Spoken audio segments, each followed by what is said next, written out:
माणसाला नेहमी वाटतं की त्याला सत्य हवंय, पण जेव्हा एखादं कडू सत्य आणि स्वतःची सुरक्षितता यापैकी एक निवडायची वेळ येते ना, तेव्हा आपला मेंदू अचानक सत्याकडे पाठ का फिरवतो? हा खरोखरच एक खूप जुना प्रश्न आहे. म्हणजे मानवी इतिहासातील आणि मानवी मानसशास्त्रातील हा सर्वात गुंतागुंतीचा संघर्ष आहे. हो ना, आपण नेहमी सत्याचे गोडवे गातो, पण प्रत्यक्षात मात्र अनेकदा सत्तेच्या किंवा बहुमताच्या छत्राखाली जाणं पसंत करतो. असं का होतं? कारण हा संघर्ष बाहेरच्या जगात नसून तो आपल्या मेंदूत आणि आपल्या नैतिकतेत सुरू असतो. खरं तर एका बाजूला असतात ती शाश्वत तत्व आणि दुसऱ्या बाजूला असते ती आजची, म्हणजे या क्षणाची सुरक्षितता. अगदी बरोबर. आणि म्हणूनच आजची आपली ही सखोल चर्चा या संघर्षाच्या मुळाशी जाणार आहे.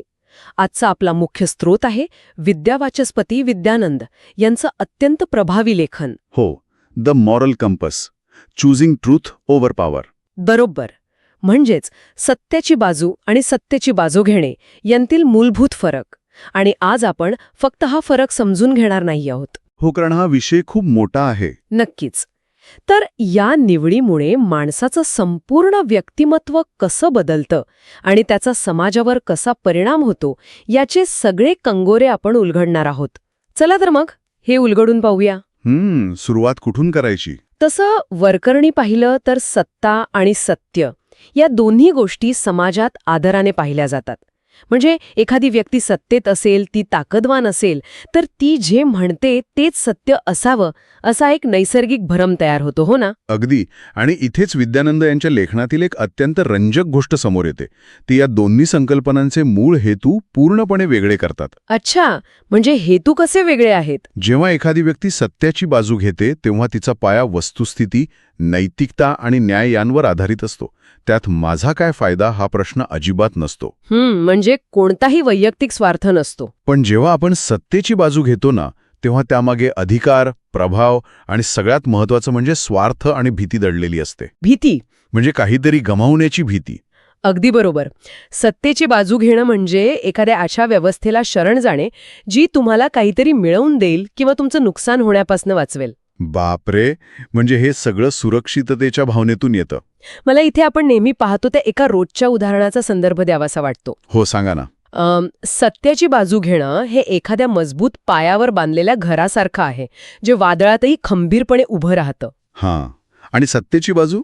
सत्तेची बाजू घेणं हे एक आकर्षक तंबूसारखं आहे, जो तात्पुरतं खूप सुरक्षित वाटतो, पण वाऱ्याच्या एका झुळकीने उडून जाऊ शकतो. क्या बात आहे, हे खूप छान उदाहरण आहे. पण इथे माझा एक मुख्य प्रश्न असा आहे की जर सत्ता इतकी अस्थिर आहे, म्हणजे तो तंबू उडून जाणारे माहीत असूनही ती माणसांना नेहमी नैतिकतेपेक्षा जास्त आकर्षक का वाटते? या प्रश्नाचं उत्तर मानवी उत्क्रांती आणि मेंदूच्या रचनेत दडलेले आहे. आपला मेंदू हा हजारो वर्षांपासून सर्व्हायव्हलसाठी म्हणजेच जिवंत राहण्यासाठी प्रोग्राम केलेला आहे. अच्छा, म्हणजे आपला मेंदू सतत धोके शोधत असतो. हो, आणि तो नेहमी अशा गोष्टी शोधतो ज्या त्याला त्वरित सुरक्षितता देतील. सत्ता ही नेमकी तीच सुरक्षितता देते. म्हणजे एखाद्या ताकदवान माणसाच्या मागे उभं राहिलं की आपण सुरक्षित आहोत असं मेंदूला वाटतं. अगदी तसंच. जेव्हा एखादा माणूस सत्तेच्या किंवा ताकदवान गटाच्या बाजूने उभा राहतो तेव्हा त्याला मिळणारे फायदे त्वरित असतात. त्याला संरक्षण मिळतं. त्याच्यावर हल्ला होण्याची शक्यता कमी होते. हो, या उलट नैतिकतेचे आणि सत्याचे फायदे हे अदृश्य आणि खूप दीर्घकालीन असतात. माणसाचा मेंदू भविष्यात मिळणाऱ्या सन्मानापेक्षा आज मिळणाऱ्या सुरक्षितेला जास्त महत्त्व देतो. हे खूपच स्पष्ट करणार आहे. म्हणजे सत्याची बाजू घेणं हे एखाद्या अत्यंत पौष्टिक पण चवीला थोड्याशा बेचव असलेल्या अन्नासारखं आहे. हो, अगदी बरोबर. ते खाताना कदाचित त्रास होईल, पण ते शरीराला दीर्घकालीन ताकद देईल. या उलट सत्तेची बाजू घेणं हे एखाद्या शुगर रश देणाऱ्या जंक फूड सारखं आहे. हो, खाताना प्रचंड मज्जा येते, तात्काळ ऊर्जेची लाट येते. हो ना, पण काही वेळातच ती ऊर्जा संपते आणि माणूस आतून अधिकच पोकळ आणि कमकुवत होतो. म्हणजे आपण भविष्यात येणाऱ्या मोठ्या वादळाचा विचार न करता आज रात्री पाऊस टाळण्यासाठी जो कोणता तात्पुरता तंबू मिळेल तिथे आसरा घेतो. आणि गंमत बघा, त्यासाठी आपण स्वतःच्याच तत्वांशी, आपणच ठरवलेल्या नीतिमूल्यांशी अत्यंत सोयीस्करपणे तडजोड करतो. खरंच. आणि ही तडजोड एकदा सुरू झाली की ती कधी थांबत असेल असं मला वाटत नाही. अजिबात नाही, कारण सत्तेचा स्वभावच अस्थिर आहे. आज जी व्यक्ती किंवा विचार सत्तेत आहे, उद्या ती नसेल. मग त्या बदलत्या सत्तेसोबत माणसाला स्वतःचे विचार आणि आपली निष्ठा सतत बदलावी लागते. अगदी. आणि इथेच खरा रंजक भाग सुरू होतो. म्हणजे या तडजोडींची किंमत काय मोजावी लागते हे आपण पाहिलं पाहिजे. पण एक मिनिट, इथे मला थोडं थांबावंसं वाटते. कारण हे सगळं ऐकायला खूप आदर्शवादी वाटतं. म्हणजे तुम्हाला यात काही शंका वाटतेय? हो, थोडीशी. विद्यानंद यांच्या लेखनात एक अतिशय भेदक निरीक्षण नोंदवले आहे. ते म्हणतात की सत्याला आधार देणारा माणूस अनेकदा एकटा पडतो, त्याला प्रचंड विरोध सहन करावा लागतो. हो, तो समाजाच्या प्रवाहाच्या विरुद्ध चालत असतो. पण वास्तवात विचार केला तर हे एकटं पडणं खूप भयानक असू शकतं. म्हणजे माणूस हा समाजशील प्राणी आहे. समाजाचा, व्यवस्थेचा सतत विरोध सहन करणं, एकटं पडणं, हे सगळं पेलवणं खरोखर शक्य आहे का? तुमचा मुद्दा अगदी बरोबर आहे. स्रोतात म्हटलंय की सत्याच्या मार्गावर चालणाऱ्याच्या अंतःकरणात प्रामाणिकतेची शांतता असते, पण सततचा संघर्ष आणि एकटेपणा पत्करून केवळ एका अदृश्य शांततेसाठी एवढी मोठी किंमत मोजायला कोणी का तयार व्हावं? हा अत्यंत व्यावहारिक आणि रास्त प्रश्न आहे. एकटे पडण्याची भीती ही मानवातील सर्वात मोठ्या भीतींपैकी एक आहे. पण आपण या प्रामाणिकतेची शांतता या संकल्पनेकडे एका वेगळ्या दृष्टिकोनातून पाहणं आवश्यक आहे. वेगळा दृष्टिकोन म्हणजे कसा? ही केवळ एक तत्वज्ञानातील संकल्पना नाही, तर ती एक मानसिक आणि भावनिक गरज आहे. जेव्हा एखादी व्यक्ती स्वतःच्या मूल्यांच्या विरुद्ध जाऊन सत्तेची बाजू घेते, तेव्हा तिच्या मेंदूत एक कॉग्निटिव्ह डिसोनन्स म्हणजे संज्ञानात्मक विसंवाद निर्माण होतो. अच्छा, म्हणजे आपण आतून एक असतो आणि बाहेरून दुसरंच काहीतरी वागत असतो. अगदी तसंच. आणि हा दुटप्पीपणा सांभाळणं ही जगातील सर्वात थकवणारी गोष्ट आहे. बापरे, हो. म्हणजे सतत एक मुखवटा घालून वावरायचं. हो, खोटे बोलण्यासाठी किंवा सत्तेची मर्जी राखण्यासाठी माणसाला सतत सतर्क राहावं लागतं. काल आपण काय बोललो होतो, आज सत्ताधाऱ्यांचा मूड काय आहे, यानुसार स्वतःला रोज बदलावं लागतं. खरंच ही मानसिक कसरत अत्यंत थकवणारी असू शकते. या उलट जो माणूस सत्याची बाजू घेतो त्याला हे ओझे बाळगावे लागत नाही. तो आज जो बोलतो तोच उद्याही बोलणार असतो. परिस्थिती बदलली तरी त्याचे सत्य बदलत नाही. म्हणजे सुसंगतता असते. हो, ही जी सुसंगतता आहे ना, तीच ती प्रामाणिकतेची शांतता आहे. म्हणजे सत्तेचा मार्ग हा एखाद्या महागड्या क्रेडिट कार्डसारखा आहे. क्रेडिट कार्ड कसं काय? म्हणजे आज तात्काळ मजा करा, तुम्हाला जे हवं ते मिळवा, पण उद्या भयंकर मानसिक व्याजासह त्याची परतफेड करावी लागणार. अरे वा, अगदी अचूक उदाहरण दिले तुम्ही. आणि हे व्याज पैशांच्या स्वरूपात नसतं, तर मानसिक शांतता आणि स्वतःच्या ओळखीच्या स्वरूपात असतं. यात आणखी एक भर घालायची तर सत्तेच्या मार्गावर चालताना माणसाला रोज स्वतःचाच एक तुकडा मोडावा लागतो. रोज एक नवी तडजोड करावी लागते. म्हणजे सुरुवातीला छोट्या गोष्टींपासून सुरुवात होते. हो, कार्यालयात एखाद्या चुकीच्या निर्णयावर गप्प बसणे किंवा एखाद्या अन्यायकारक गोष्टीकडे डोळेझाक करणे, पण हळूहळू या छोट्या तडजोडींची सवय होते. आणि मग एक दिवस असा येतो की त्या व्यक्तीला स्वतःचीच खरी ओळख विसरायला होते, बरोबर? अगदी बरोबर. ती व्यक्ती केवळ परिस्थितीची गुलाम बनते. आणि यामुळे एक महत्त्वाचा प्रश्न निर्माण होतो. तो म्हणजे आपण समाजासाठी काय मागे ठेवून जातो. हे खरंच अस्वस्थ करणार आहे. रोज स्वतःच्या तत्वांशी तडजोड करत जगणं म्हणजे जिवंतपणी स्वतःचे अस्तित्व पुसून टाकण्यासारखं आहे. आणि हे सर्व केवळ त्या तात्पुरत्या सुरक्षितेसाठी. अगदी खरंय. पण आता आपण हे वैयक्तिक पातळीवरून थोडा व्यापक पातळीवर नेऊया. समाजाच्या आणि इतिहासाच्या पटलावर या गोष्टी कशा काम करतात. हे खूप महत्त्वाचे आहे. कारण या लेखनात स्पष्ट नमूद केलंय की इतिहासात जे सत्ताधारी होते ते काळाच्या ओघात विस्मरणात गेले, पण ज्यांनी सत्यासाठी लढा दिला ते आजही प्रेरणादायी आहेत. जर आपण याला व्यापक दृष्टिकोनातून पाहिले तर इतिहासाचा अभ्यास केल्याचे अगदी ठळकपणे जाणवते. सत्तेचा प्रभाव हा केवळ तिच्या अस्तित्वापुरता मर्यादित असतो. म्हणजे जेव्हा सत्ता संपते तेव्हा तिचा दराराही संपतो. अगदी. पण सत्याचा प्रभाव हा काळाच्या मर्यादेपलीकडे जातो. तो शाश्वत असतो. आणि ह्या स्रोतात आणखी एक अत्यंत धाडसी आणि विचार करायला लावणारं विधान आहे. म्हणजे या सर्व गोष्टींचा व्यापक अर्थ काय आहे मला तुमच्याकडून समजून घ्यायचं आहे. हो, कोणते विधान? सत्तेची बाजू घेणारे लोक व्यवस्थेचा भाग असू शकतात, पण ते खरा बदल कधीच घडवू शकत नाहीत. न्याय, समता आणि समाजाची प्रगती ही नेहमी सत्तेची बाजू घेणाऱ्यांमुळेच होते. हे अगदी अचूक आहे. मला यावर थोडं खोलात जायचंय. जर सत्तेकडे सर्व प्रकारची ताकद आहे, कायदे आहेत, लष्कर, पैसा आणि सर्व अधिकार आहेत, तर ते बदल का घडवू शकत नाहीत? त्यांच्याकडे तर बदल घडवण्याची सर्वात जास्त क्षमता असायला हवी ना? वरवर पाहता तसे नक्कीच वाटते, पण सत्ता आणि बदल या दोन गोष्टींचा स्वभावच मुळी परस्पर विरोधी आहे. परस्पर विरोधी ते कसं? जेव्हा एखादी व्यक्ती किंवा गट सत्तेत असतो तेव्हा ते एका विशिष्ट व्यवस्थेचा म्हणजे सिस्टमचा भाग बनतात. कोणत्याही सत्तेचे किंवा व्यवस्थेचे प्राथमिक उद्दिष्ट काय असते? स्वतःची ताकद वाढवणे. आणि स्वतःचं अस्तित्व टिकून ठेवणे. त्यांची सर्व ऊर्जा, सर्व संसाधने आणि सर्व निर्णय हे केवळ सत्ता कशी अबाधित राहील यावर केंद्रित असतात.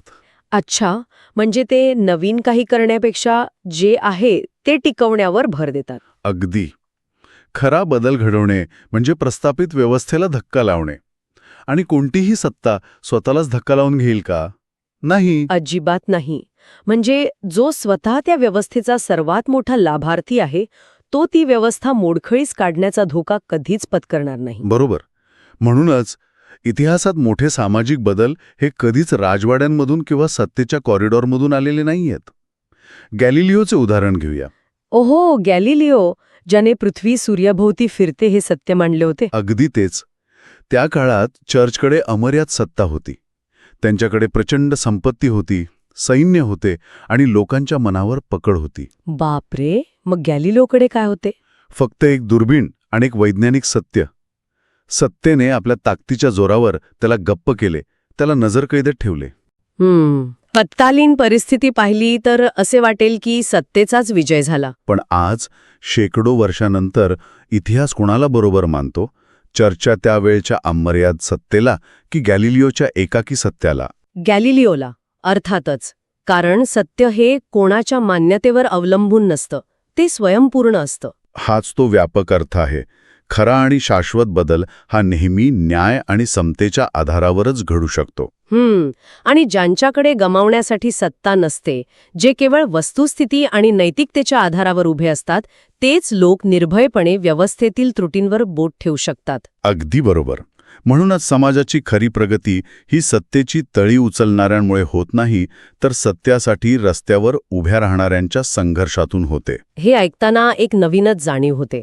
म्हणजे ताकदवान असणे आणि प्रभावशाली असणे या दोन पूर्णपणे वेगळ्या गोष्टी आहेत. हो, खूप मोठा फरक आहे यात. एखादा हुकुमशहा किंवा सत्तावाहली व्यक्ती ताकदवान असू शकते. ती लोकांच्या शरीरावर किंवा संपत्तीवर नियंत्रण मिळवू शकते. पण सत्याची बाजू घेणारा हा खऱ्या अर्थाने प्रभावशाली असतो. अगदी. कारण तो लोकांच्या विचारसरणीवर आणि काळाच्या पडद्यावर आपली कायम स्वरूपी मोहर उमटवतो. आणि म्हणूनच सत्ताधाऱ्यांना कायम एक आंतरिक भीती सतावत असते. तुम्ही पाहिले असेल, जेवढी मोठी सत्ता तेवढी मोठी त्यांची सुरक्षा व्यवस्था. हो ना. त्यांना सतत कट कारस्थानांची भीती वाटते. त्यांना आपल्या आजूबाजूला केवळ होयबा लोक लागतात. का? कारण सत्तेचा पायाच असुरक्षिततेवर उभा असतो. पण सत्याच्या मार्गावर चालणाऱ्याला अशी कोणतीही भीती नसते. कारण त्याच्याकडे लपवण्यासारखं काही नसतं. बरोबर. त्याच्याकडे गमावण्यासारखे काहीच नसते. त्यामुळे त्याला कोणाची मर्जी राखण्याची गरज नसते.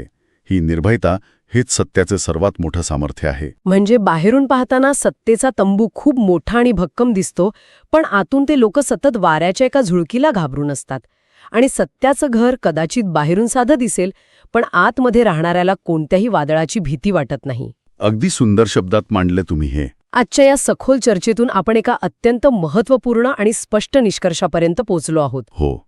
आपण खूप वेगळ्या बाजू पाहिल्या. आपण पाहिले की सत्य आणि सत्ता यांतील निवड ही केवळ तत्वज्ञानाच्या पुस्तकांपुरती मर्यादित नाही. ती आपल्या दैनंदिन जीवनातील प्रत्येक निर्णयाशी, आपल्या कार्यालयातील वागणुकीशी आणि आपल्या नातेसंबंधांशी जोडलेली आहे. ही निवड ठरवते की आपण रात्री शांतपणे झोपू शकणार आहोत की नाही. नक्कीच. सत्याचा मार्ग हा सुरुवातीला खडतर आणि एकाकी असू शकतो. त्यात कोणताही त्वरित फायदा नसतो, पण तो एक असा पाया आहे जो कधीही खचत नाही. तो शाश्वत शांतता आणि सन्मान देतो. तर दुसरीकडे सत्तेचा मार्ग हा शुगर रशसारखा त्वरित दिलासा आणि तात्पुरता लाभ देतो. पण त्यासाठी माणसाला स्वतःच्याच नजरेतून खाली उतरावं लागतं. रोज स्वतःशी खोटं बोलावं लागतं. आणि केवळ वैयक्तिक पातळीवरच नाही तर समाजाच्या प्रगतीसाठी आणि खऱ्या बदलासाठी हा सत्याचाच मार्ग अनिवार्य ठरतो, हेही आपण इतिहासाच्या दाखल्यांवरून पाहिले. विद्यावाचस्पती विद्यानंद यांच्या या प्रभावी स्रोताच्या शेवटी एक असा प्रश्न आहे जो प्रत्येकाला अंतर्मुख करणारा आहे. निर्णय घेताना सत्याला प्राधान्य दिले जाते का, की सत्तेच्या किंवा दबावाच्या प्रभावाखाली आपण येतो? हा प्रश्न रोज स्वतःला विचारला पाहिजे. कारण या प्रश्नाचे प्रामाणिक उत्तरच व्यक्तिमत्वाची खरी ओळख असते. आपण जगात कोणालाही फसवू शकतो, पण स्वतःच्या सदस्वविवेक बुद्धीला फसवता येत नाही. हे आत्मपरीक्षण करणं खूप गरजेचं आहे, कारण आपल्या छोट्या छोट्या निवडींमधूनच आपला समाज घडत असतो. पण जाता जाता या संपूर्ण चर्चेतून आलेल्या एक अतिशय वेगळा आणि थोडा अस्वस्थ करणारा विचार माझ्या मनात घुळतोय. कोणता विचार? आपण आत्तापर्यंत पाहिलं की सत्ता नेहमीच अल्पजीवी असते आणि सत्य हे शाश्वत असते. हो. पण मग खरा प्रश्न हा निर्माण होतो की खरी सत्ता किंवा खरी ताकद ही सत्ताधाऱ्यांच्या सिंहासनात, त्यांच्या पैशात किंवा त्यांच्या सैन्यात आहे का? की सत्य स्वीकारण्यातील आणि त्यासाठी एकटे पडण्याच्या त्या असुरक्षिततेमध्येच मांडवी आत्म्याची खरी ताकद दडलेली आहे? बापरे, हा खरोखरच विचार करायला लावणारा दृष्टिकोन आहे. असुरक्षितता स्वीकारणे हेच सर्वात मोठं धैर्य असू शकतं. आणि जर हे असं असेल तर एका मोठ्या चित्राचा विचार करा. जर एखाद्या समाजाने तात्पुरत्या लाभासाठी आणि सुरक्षिततेसाठी सत्याला सन्मान देणेच पूर्णपणे सोडून दिले, तर त्या समाजाच्या भविष्याचे काय होईल? तो समाज पूर्णपणे कोसळेल. हो ना. ज्या समाजाने आपली संपूर्ण इमारत सत्तेच्या आणि खोटेपणाच्या त्या हलणाऱ्या तंबूवर उभी केली आहे, तो समाज एका मोठ्या संकटाच्या वेळी कसा तग धरू शकेल? सत्य नसलेला समाज हा आतून पोखरलेला झाडासारखा असतो, जो वरवर हिरवागार दिसतो पण एका वादळात मुळासकट उन्मळून पडतो. अगदी खरंय. माणूस जेव्हा आयुष्याची आणि समाजाची इमारत उभी करतो, तेव्हा त्याने नक्कीच विचार करायला हवा की त्याचा पाया कशावर बांधला जात आहे. याच प्रश्नासह आपण आज इथेच थांबूया. पुन्हा भेटूया अशाच एका नव्या सखोल चर्चेसह.